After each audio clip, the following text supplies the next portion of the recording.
Now I'm actually going to my next project, which is to build a reverse hyperextension. So this will be the top plate. It has the wood on it that you lay on, and the pendulum will swing underneath that. Those two over there are going to be legs for the uprights, and then that metal there, that piece, along with some that I still have downstairs, will end up being the rest of it. I've also got a bag full of bearings and bushings and things like that to get a nice smooth pendulum swing. So we'll see how this turns out. Well, it doesn't have the feet on it yet, but the legs are there and the top base is there. That's the basic structure for the reverse hyper. The pivot point where the bearings are at, the pendulum swinging, will be underneath one of these. Doesn't really matter. But let's just say, for example, the pendulum is underneath this one. That's where it swings. This side will have handles coming out, so you can reach out and grab. There'll be different handles for like me or Ellie or somebody else for different heights to make sure that your back is fully extended and you're not sliding back. And then I'll have these feet that go forward and back so the thing doesn't tilt or pivot as the weight swinging back and forth. And then a piece of 3/4 inch plywood on the top with padding and everything else.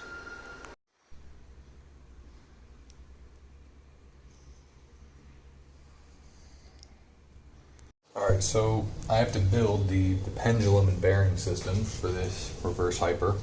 I'm going to build it from scratch. So what I've done is I've taken some of this 2-inch pipe here, 2-inch outside diameter pipe that I'm going to use for the axle bar and a few other things. And all I've done is I've cut out a section that is 8 centimeters wide. So the idea is to take some of this 2-inch square tubing and use that as the actual pendulum itself, like the arm of the pendulum. This, being just over 3 inches wide, will be able to go through that, or at the end, however I decide to attach it, and have about, I don't know, like a little over a 1/2 inch sticking out of each side. And then once I have this mounted on that, and that's the basic pendulum I'm going to have, obviously I'm going to use more pipe to actually load the plates onto the bottom. But this one at the top will have these bearings housed inside of it. What I'm going to do is basically, I bought this with the intention of doing this. Made sure the inside diameter was perfect. See, this bearing is 40 millimeters outside diameter, and this is 40 millimeters inside diameter. So when I set it through, it fits, I mean, perfect. It goes in without forcing it, and it won't fall through. I just tap it in place and it stays there. So it's a perfect fit. Now, to make sure that it doesn't work itself too deep or come out, I'm actually going to take some of this pipe, which is much thinner. I'm going to shave a section out of it and collapse it a little bit so it goes in there like a sleeve. And that inside sleeve will hit the inside of the bearing and keep it seated right in the right position. And once it's set in there properly, I'll put a little lip on the outside, maybe, I don't know, to keep it from coming out.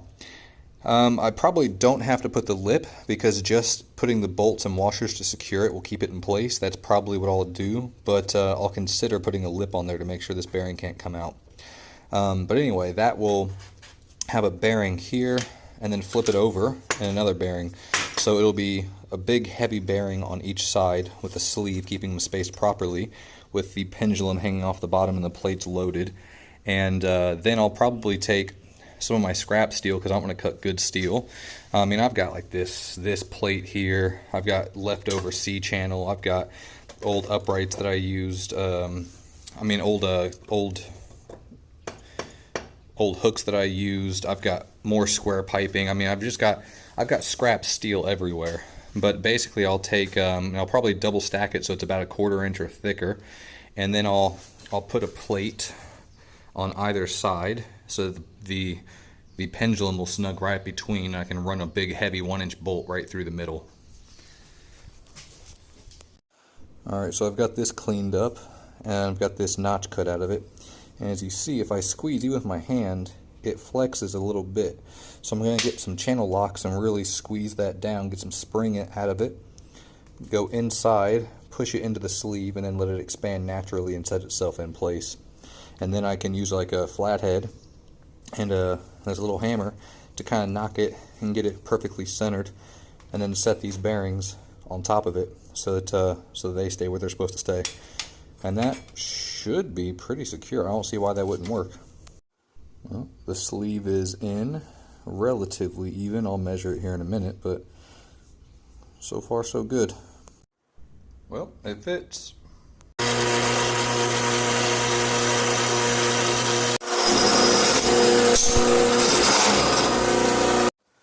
Alright, well, that actually turned out pretty well.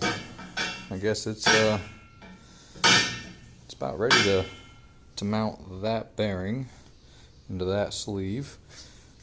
Put it between there. And then I've got, I don't remember where I put them, but I've got a couple of more of these pipes that I'll weld to the sides to load the plates onto. Alright, we got this pendulum built. Now I've just got a thin pin in there. When the full-size 1-inch bolt goes through, it'll sit up a little bit higher.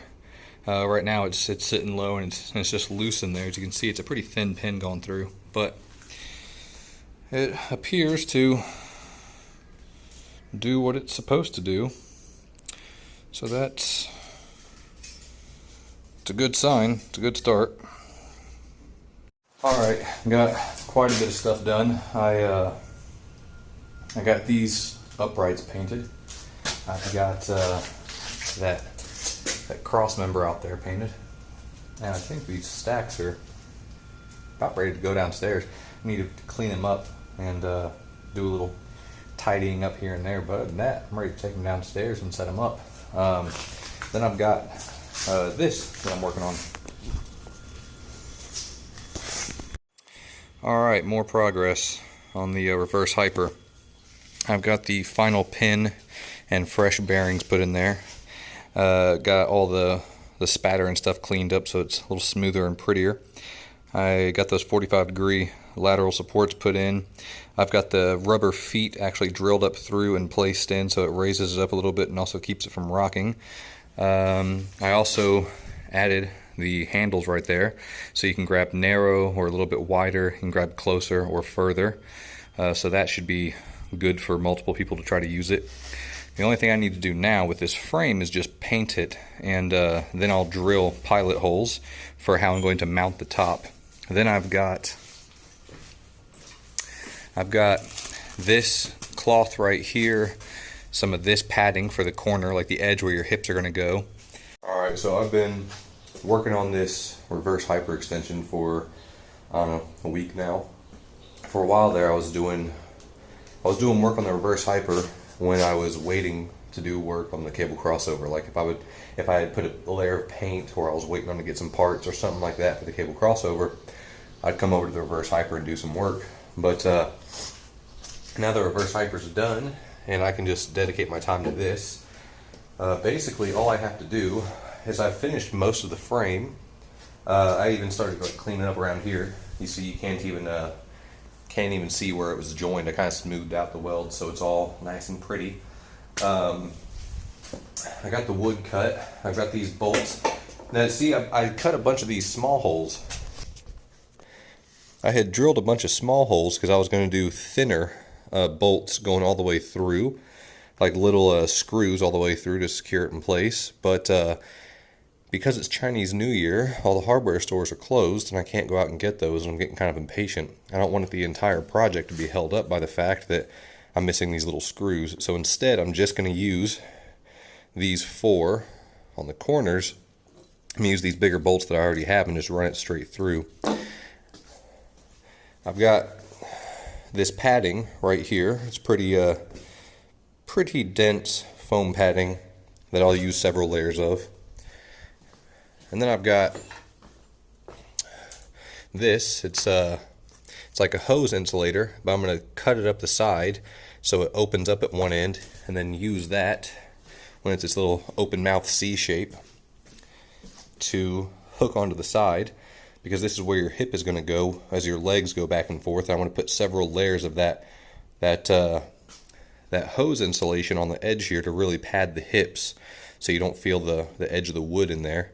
But it is important that the wood comes out and there is a hard defining edge, or else it's not going to support your hips properly.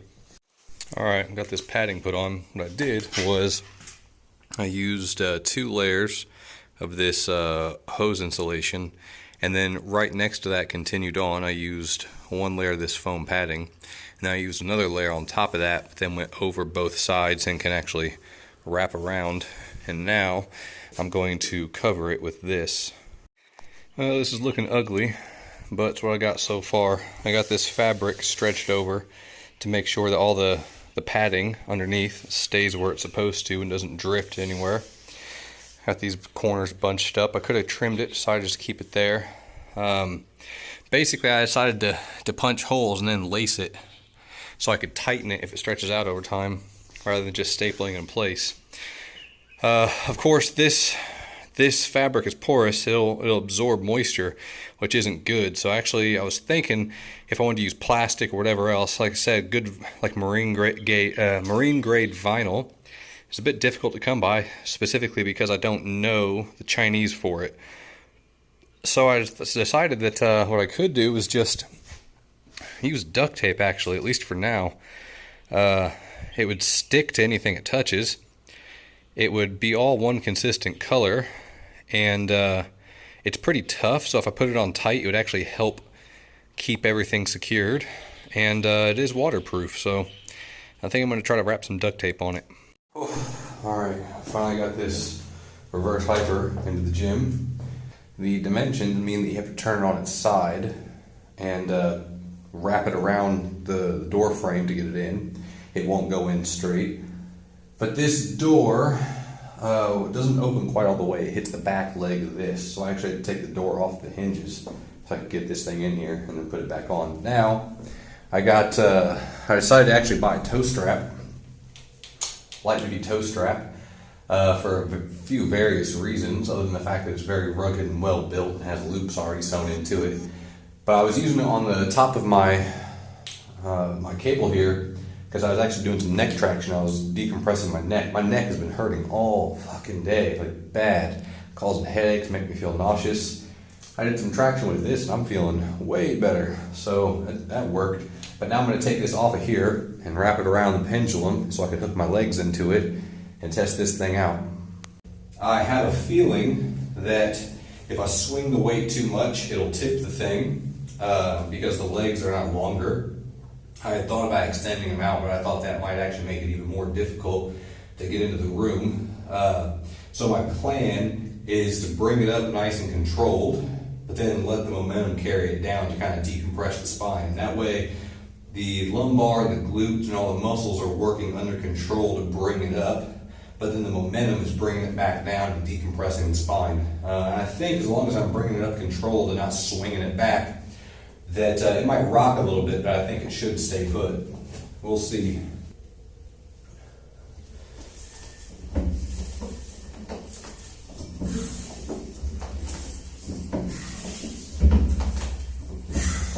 Yeah, it rocks a little bit. I think I'm gonna probably build an extension for the legs that I can just bolt on through the same hole that the feet screw into. I don't want to weld anything on because again it'll be more difficult to get the thing in and out of the room, but I think I can make a bolt-on extension for the legs to make it more stable.